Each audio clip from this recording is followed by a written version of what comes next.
can be inspired as well. So the topic today is becoming an instrument of peace. And I just want to tell a little story of yesterday. We had this fantastic garden tour, our community gardens, and Sean gave an extensive tour of a bunch of different things, probably just scratching the surface of what he's doing. But to those of us attending, it seemed quite extensive of all the different ways that he's working to harmonize the different things in the garden going together and make the whole system build on itself and produce greater good than just picking some vegetables. So it's increasing the fertility, it's conserving water. So it was fantastic. And one of the really sweet things that I took away was looking at the plants as they're having their own personality, and what a different view that gives you of plants. That they're not just a thing producing food for you or producing thanks, Jakey, okay, or just increasing the fertility. But he mentioned they're good community citizens. They're each bringing their creative uniqueness and expressing it fully and contributing to the whole project. And I just thought that was the sweetest way to look at the plants, and I really want to take that away. Goes with our topic today too, becoming an instrument of peace. So my name's Emily, and our topic today is becoming an instrument of peace. And you may recognize that phrase, instrument of peace, from a really famous prayer by Saint Francis of Assisi. He was an Italian mystic and also connected a lot with the land, plants and animals. And so Sunburst feels an affiliation with that approach to spirit. And even the first song we sang, Little Church, was from a movie about him. But you might recognize this: Lord, make me an instrument of your peace. Where there is hatred, let me sow love. Where there is injury, pardon. Where there is doubt, faith. Where there is despair, hope. Where there is darkness, light. Where there is sadness, joy. And it goes on, but just to kind of remind you where that is coming from. But I really think that we all are imprinted with a desire for peace and happiness, sort of something that is really core and isn't shaken. Is there a joy that can last beyond what circumstances are happening? And the same for the peace and the love that can carry us through all of our circumstances. And I look at that as because of the imprint within us of the divine. Our divine source, going by many names, but source, spirit, our mother, father, creator, I am that I am.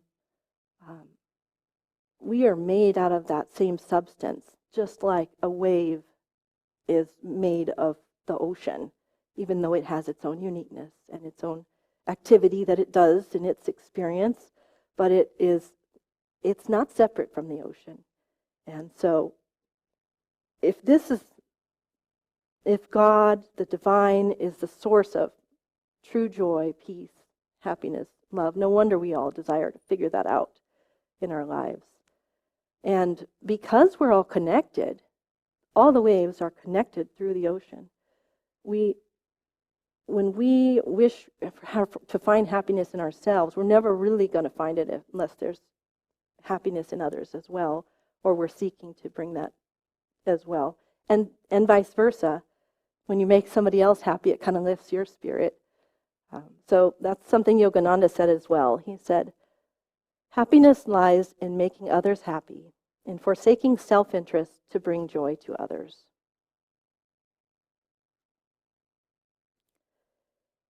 And when I started studying this topic a little more deeply, I started to think, how can I talk about this? There's lots of things I do that do not bring peace to others. Oh no, how can I talk about that? then I started to think it's probably true for all of us. And probably all of us have ways that we've sought to become instruments of peace. And then it was like a flood broke open. It was like each one of you that I talked to, all of a sudden I realized, oh my gosh, that person's got this method dialed in. That person's really going for this way of bringing peace. And so I'm just going to list a few, but honestly, if you just talk to each other at brunch, you're going to find so much inspiration about practical ways to bring peace. So there's the work of doing forgiveness work. You can really, we always feel bumps and problems in life. And so you can work forgiveness over and over and over and over. And what a healing that brings, even if the person that you feel injured you doesn't even know that you're doing that work. It creates more peace just by doing the work of forgiveness within you. So that's a whole avenue. I'm just going to list these because you might think, oh, I might like to work on that one. Not that I'm recommending you try all of them all at once, because like the song said, do few things, but do them well. So bringing people together in their commonality. It's so easy for us to see the differences that we have amongst each other. But just look at this. We're all human beings experiencing what challenges life brings just to be a human. And there's so much we have in common. And a peace work that we can do in the world is to help each other see what's in common. So thank you, Brooke, for reminding me of that yesterday. And the work that Sean is doing to view plants as so of value in the garden, that story I told of him seeing the plants as good community citizens. So that has a huge peace work, because we begin to see nature as something that we are part of. Humans aren't separate from nature. We're part of nature, and we can look at nature in a way that we feel one with it. And then we make new choices from that. Make new choices that bring more harmony to the whole, to ourselves, and to all these other elements of nature. Many of you work on deep listening, and this is definitely an area I want to work more on. But to be totally present when somebody's speaking, and to not be processing it, categorize. Okay, oh, I know about that. Okay, just analyzing what they're saying, to have your heart open while you're listening, and trying to see it through that person's eyes, whatever they're sharing, and not planning the next thing, how we're going to answer what they're saying. That is a practice that we can work, and it's very healing to the person that's being listened to, and healing to ourselves. And it can carry you so far. We can learn how to speak in a compassionate way, where when we are sharing our truths with integrity, we're also doing that with compassion, knowing that the listener might have a different truth, and not sharing our truth, but also staying in our connection and being curious when we're talking with each other about each other's views and interested in learning. One of my favorites, it's hard to see because usually you have to kind of catch somebody doing it, is just the quiet helping without desire for reward or acknowledgement, people that are helping behind the scenes. And this really brings to the point that there's no badge for becoming an instrument of peace. This is not like an achievement you get a ribbon for or something. It changes us when we do it. It changes you when you choose to bring peace and love, and you a giving nature. And so, like the elves helping behind the scenes, sometimes it's hard to catch that happening, but that's a really great element of bringing more peace into our world. And then studying within ourselves is probably one of the biggest things we can do. What is happening in our own minds? Are our minds attuned to all the bad things happening? Because that's what we feed it. Are we taking in positive things, and so that's what our mind is amplifying? So that can be a great tip too. Seeking out positive news in the world, and not just letting whatever comes at you be what you take in, but seek out that positive. And not that you should never think of something that's negative, but when you find those things that are really sore spots, give it the attention it needs to heal. And don't just let it keep being a sore spot or trigger points that make it, that we find ourselves quick to anger or be upset. Those we can work on too. You can work with your mind and your emotions on them, behavior. You can also just in your meditations dedicate your intention to those areas of healing. Dedicate a meditation to something when you notice it. And that works more directly with your energy system that's holding that in place. And that takes us to the power of stilling our minds as a way to bring peace into the world. It's only when our mind is still that we can really tap into that source, our divine Mother, Father. That is the only time that, I guess, that we get the least filtered view of it, the stiller we are. And finding that source over and over, whether it's through your day-to-day activities, that you try to do them in the most present way, with the heart open to receiving the divine, or whether it's that you take time regularly to sit in meditation. Both of those contribute to having that stillness of mind. And with that, we're gonna have a meditation to give ourselves that chance to still our minds. And if you want to, just in your heart, maybe something is calling to you about an intention to be a vessel of the flow of peace, or maybe you have a specific thing that is calling to you to dedicate this meditation to healing. Either way, we're going to find a seat where we're sitting comfortably, where our spine is as straight as we can comfortably make it. And just take a couple of deep breaths so that your breath becomes relaxed. Sometimes start with exhaling.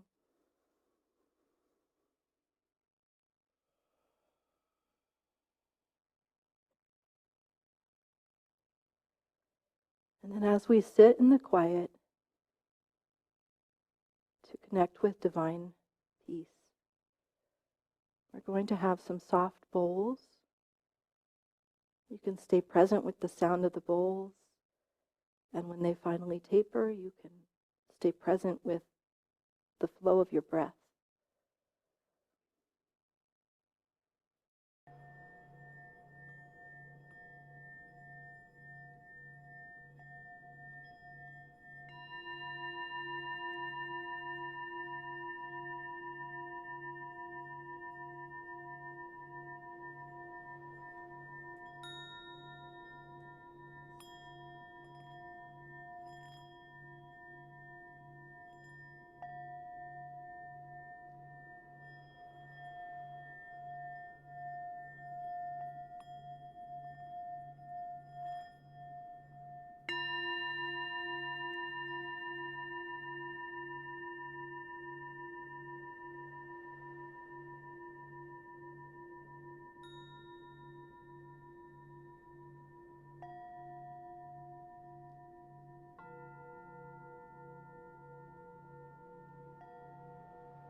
sitting twice a day, even a short number of minutes, getting that habit in place makes such a big difference. And you could build in habits into your daily life too. Like, let's say every time that you weed or every time that you vacuum or something, instead of sitting there thinking about how annoying these weeds are or why your house gets dirty so fast and you have to vacuum so often, you could instead just be present, heart open, attention to the present moment and to the divine presence.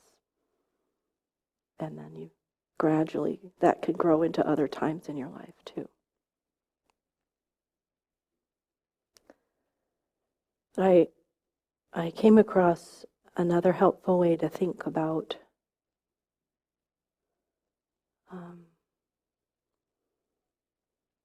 reframing things when we feel a little knocked off of our sense of peace.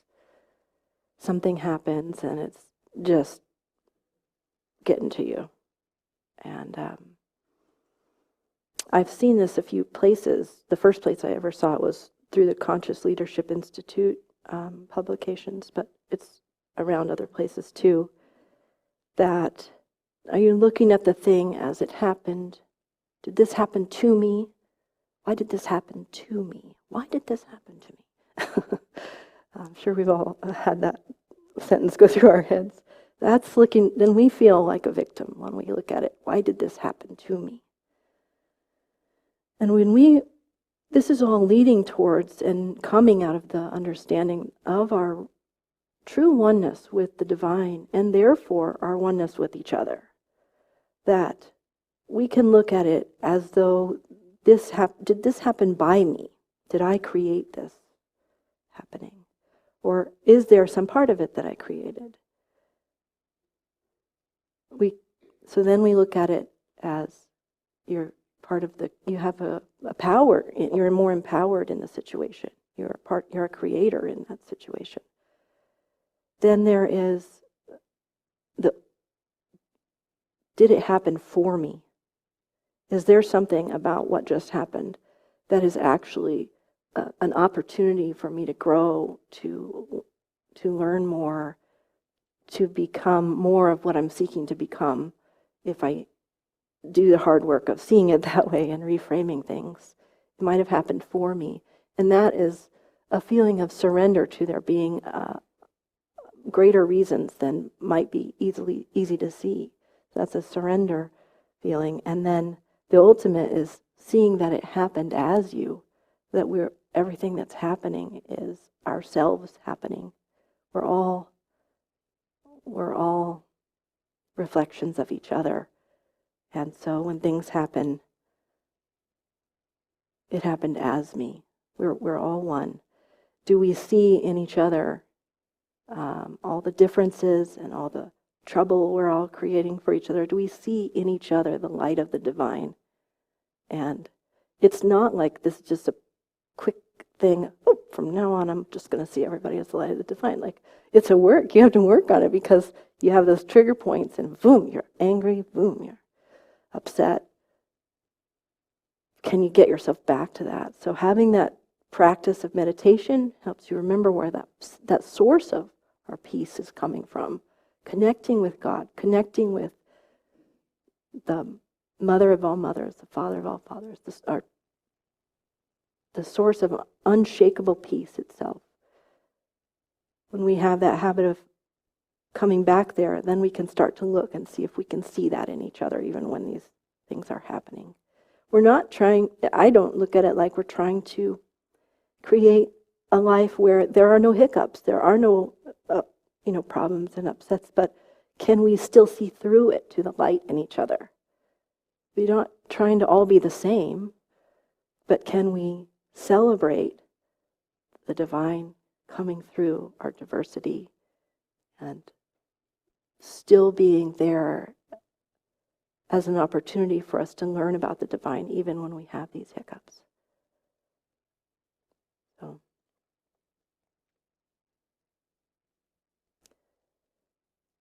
we are going to In a few minutes, we're going to have some more music, and we're going to have a brunch over in the lodge, which has been lovingly and prepared and most likely extremely delicious. And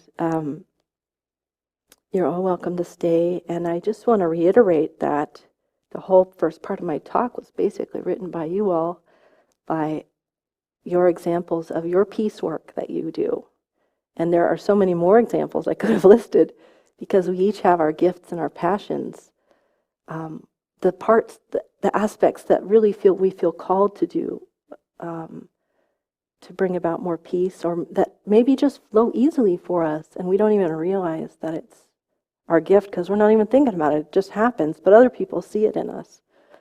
And so I just want to encourage you to do 3 things as we go out and interact again and take this into our day. One is renew your habit of stilling your mind and opening to the presence of the divine.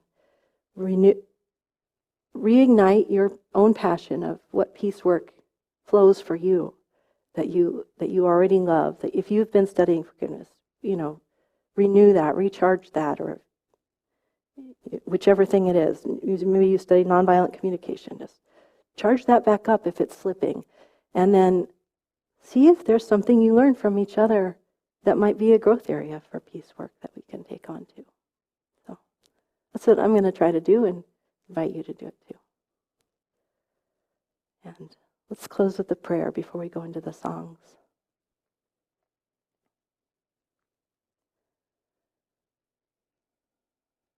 Divine Spirit, we see you as the light of peace.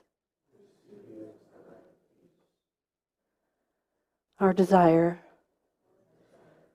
is to see that peace in our own hearts and see your light in each other. Change our eyes to know this truth and bring it out into the world. Amen.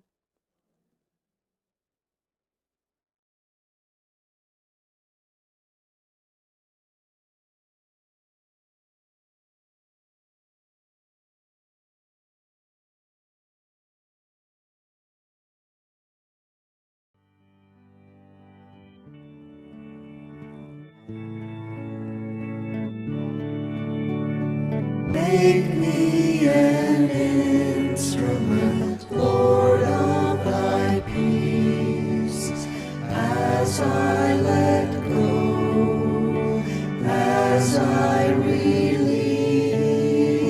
Make me an instrument, humble and free, as I awaken the living Christ in me.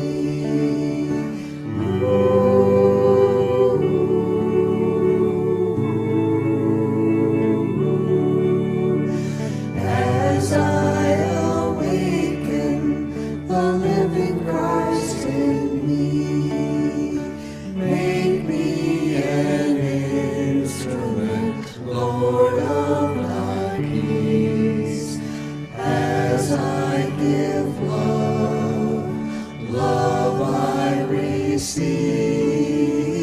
Make me an instrument, humble and free, as I awaken the living Christ in me.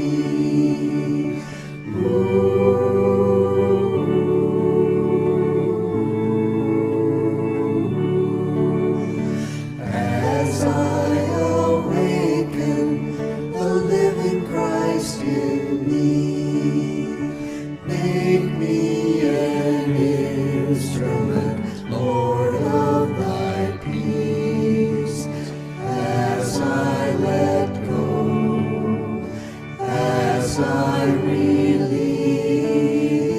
Make me an instrument, humble and free, as I awaken the living Christ in me.